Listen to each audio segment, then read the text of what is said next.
نے ایک دن بلایا, اس نے مجھے دیکھا, اس نے کہا یہ ہے شیخ رشید. اس نے کہا دفع کرو اس کو, اس کے کہنے سے کیا ہوتا ہے.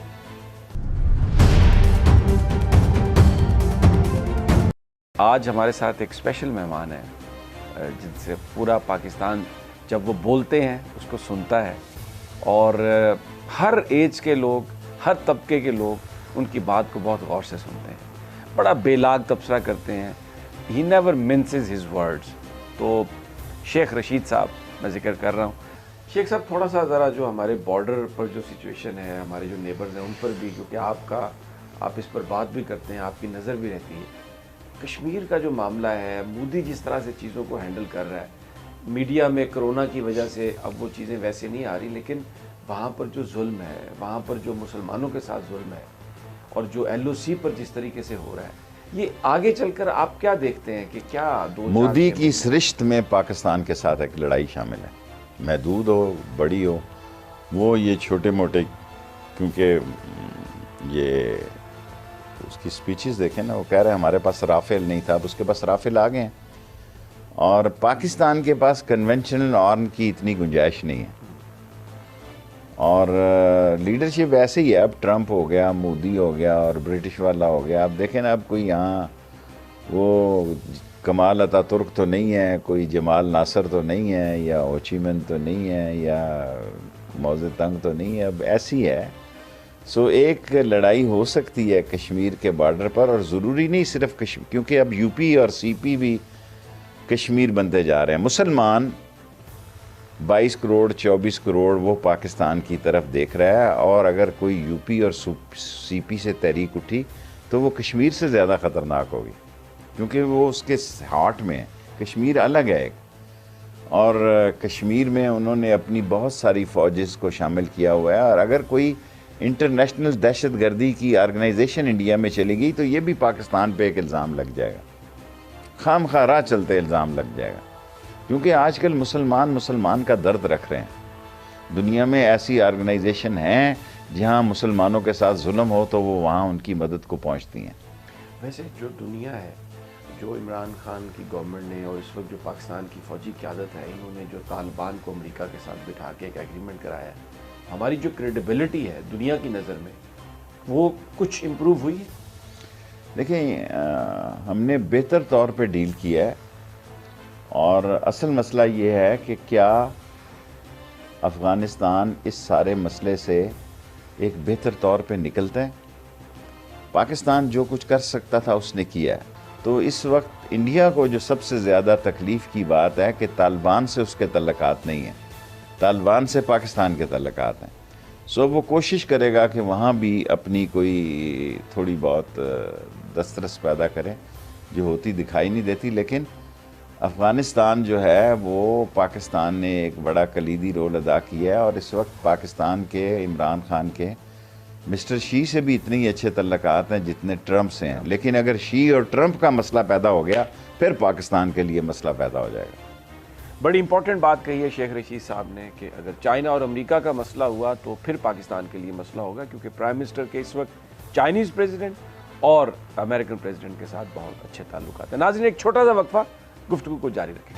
میں چاہوں گا کہ آپ جو اس وقت کی صورتحال ہے, آپ چند الفاظ میں اگر اسے بیان کریں کہ آپ کیا ایز اے پاکستانی آپ کیا سمجھتے ہیں کہ اس وقت جو ہماری سچویشن ہے, کہاں ہیں, کہاں جا رہے ہیں؟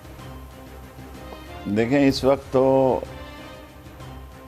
موسٹلی تو کرونا لگی ہوئی ہے, لیکن عمران خان کا جو فیصلہ تھا کہ مارکیٹس کو بھی کھولا جائے اور لوگوں کو زندگی دی جائے, لوگوں کو سانس لینے کی گنجائش دی جائے, کیونکہ غریب سے زیادہ سفید پوش خراب ہو رہا ہے. غریب کو تو پھر بھی مل جاتا ہے, ادھر ادھر سے کوئی دے دیتا ہے, اور یہ جو سفید پوش ہے نہ کسی کے آگے ہاتھ پھیلاتا ہے, اپنے رشتہ داروں کے گھروں میں ڈیرے ڈال کے بیٹھا ہوا ہے, کاروبار بڑا خراب ہے. سو گورنمنٹیں تو ہر یہی کہتی ہیں کہ ہم بہت اچھے ہیں, لیکن جہاں ہمیں ہونا چاہیے تھا عوام کی خدمت میں وہاں ہم نہیں ہیں. اگر ہم یہ کہیں کہ عوام ہم سے بہت خوش ہیں تو یہ بھی کوئی ایک اچھی بات نہیں ہے. لیکن مایوسی بھی کفر ہے. عمران خان کی پوری کوشش ہے کہ ہم بہتری کی طرف جائیں، لیکن ابھی جا نہیں پا رہے ہیں. اور خیال تو یہ تھا کہ 1-2 سال میں، لیکن اب تو میرا خیال ہے 5 سال کے ٹارگٹ میں ہی اگر عمران خان ایک مثبت سوچ ہم چھوڑ جائیں اور ہم لوگوں کے لیے بہتری کی ایک لگن اور ایک جستجو چھوڑ جائیں تو وہ بھی میرا خیال کافی ہے. سب سے بڑا چیلنج اگر میں آپ سے پوچھوں آنے والے دنوں میں اس حکومت کے لیے کیا ہوگا؟ سب سے آپ کیا سمجھتے ہیں؟ اکانومی اگر ہم نہ ٹھیک کر سکے تو سب سے بڑا چیلنج ہی اکانومی ہے اور ان امپلائمنٹ ہے.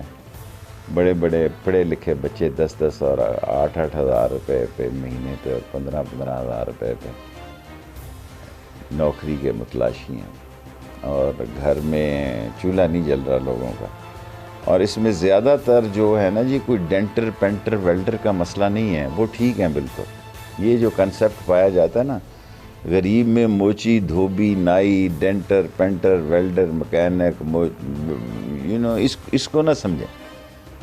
جس کے پاس ہنر ہے وہ بھوکا نہیں مر رہا جی. یہ جو BA پاس ہے نا وہ بھوکا مر رہا ہے. تو یہ کرونا نے تو اتنا برباد کر دیا ہے، تو اکانومی اتنی جلدی تو پوری دنیا کی ٹھیک نہیں ہونے والی، تو ہمارے یہاں بھی اس کا امپیکٹ تو رہے گا. ہمارے ہاں اور دنیا میں دیکھیں نا، اگر امریکہ میں 3 کروڑ لوگ بے روزگار ہو گئے ہیں، ہمارے ہاں گھر میں ایک ہی بندہ کماتا ہے جی، سارے تو کماتے نہیں ہیں. بھائی دبئی گیا ہوا ہے، بس وہ جو دبئی سے واپس آ رہا ہے وہ خوفناک ہے، جو سعودیہ سے واپس آ رہا ہے وہ خوفناک ہے. باقی تو یہاں ہٹے کٹے کھا رہے ہیں، بس ایک بندہ کما رہا ہے، پان کی تھوک پیپ رہے ہیں اور کہہ رہے ہیں بھائی میرا ہوتا ہے نا ادھر دبئی، اس کو یہ نہیں ہے کہ بھائی میں نے بھی کچھ کرنا ہے. کیا میڈیا کی جو ہاسٹیلٹی ہے وہ آپ کیا سمجھتے ہیں کہ پرفارمنس کی وجہ سے ہے، یا اب میڈیا پرسیپشن بنانے کے لیے استعمال ہو رہا ہے؟ انٹرسٹ اورینٹڈ چیزیں جو ہیں وہ ہمیں زیادہ نظر آتی ہیں. آپ کا ذاتی خیال جتنی ساری چیزیں آپ نے کہی ہیں سب کچھ ہے، یعنی ہر قسم کا میڈیا مارکیٹ میں ہے، ہر قسم کی مرچ مسالہ اویلیبل ہے. سوائے اس ملک میں میڈیا کھیلنے کے اور ایک فل ان دی بلینک ٹی وی میں کرنے کے کوئی ان کی سیاست نہیں. شیخ صاحب، آپ نے جب ہم گفتگو کر رہے تھے تو کہا کہ پرائم منسٹر نے کیبنٹ میں یہ کہا ہے کہ پنجاب سے تھریٹ تھا. کس طرح کا تھریٹ ہو سکتا ہے وہ؟ کون آپ کی سوچ میں کون لوگ ہو سکتے ہیں؟ چینی مافیا یہ تھریٹ پیدا کر سکتا ہے. میرا مطلب ہے 2 خاندان 3 خاندان تو کھل کے ساتھ آ گئے. اگر چینی مافیا اکٹھا ہو جائے پنجاب میں تو امید تو نہیں ہے کہ کوئی بڑا ڈینٹ پڑے، لیکن پڑ بھی سکتا ہے. لیکن یہ شوگر والی بھی تو بڑی زبردست پارٹیاں تھیں. ایسے ہی تھے، زبردست بن گئی شوگر سے. ہم ایوب خان کے خلاف نکلتے تھے چینی چور. اس نے ایک دن بلایا، اس نے مجھے دیکھا، اس نے کہا یہ ہے شیخ رشید. اس نے کہا دفع کرو اس کو، اس کے کہنے سے کیا ہوتا ہے. یہ وہ لوگ ہیں جو ہمارے ہی بینک اکاؤنٹوں سے، انہوں نے ہمارے ہی بینکوں سے فیکٹریاں لگائی، ہمارے ہی بینکوں سے قرضے لیے، ہمارے ہی بینکوں سے قرضے معاف کرائے، پھر جوتیاں بھی ہمیں ہی ماری، ہمارے ہی ذخیرہ اندوزی کی، ہمارا ہی خون چوسا. جو آپ نے 50-60 ارب روپیہ لگا دیا سڑکوں پلوں پہ، یہ تو قیدی ہیں، عورتیں بناتی ہیں یورپ میں. یہ سیمنٹ پڑا ہے، یہ بجلی پڑی ہے، یہ ریت پڑی ہے، وہ مٹی پڑی ہے، یہ پانی پڑا ہے اور سڑک بن رہی ہے. کیا تارکول ہی امپورٹڈ ایک آتی ہوگی نا جی. ہائی ٹیک تو چین کے پاس ہے نا ٹرین کی، ہمارے پاس تو نہیں ہے. تو یہ موقع ہے، یہ گنوانا چاہتے ہیں اور اس پہ انٹرنیشنل پریشر ہے. میں تو اس وقت بھی مشرف کو کہتا تھا، انہوں نے ساری سڑکیں توڑ دی جب امریکن ٹینک جا رہے تھے، کہ ان کو کہو یار ٹریک ہی بنا دے. میں اس وقت، یہ 2014 سال پہلے یہ میں نے چین کے ساتھ معاہدہ کیا جی ML1. میں دوبارہ دھکے کھا کے بڑھاپے میں آ گیا ہوں، ابھی وہ وہی کر. اور میں مشرف کے ساتھ بھی روتا رہا کہ بھائی امریکن کو ٹریک بچھا دے. اب چین کی باری آئی ہے تو امریکہ سیدھا ہو گیا.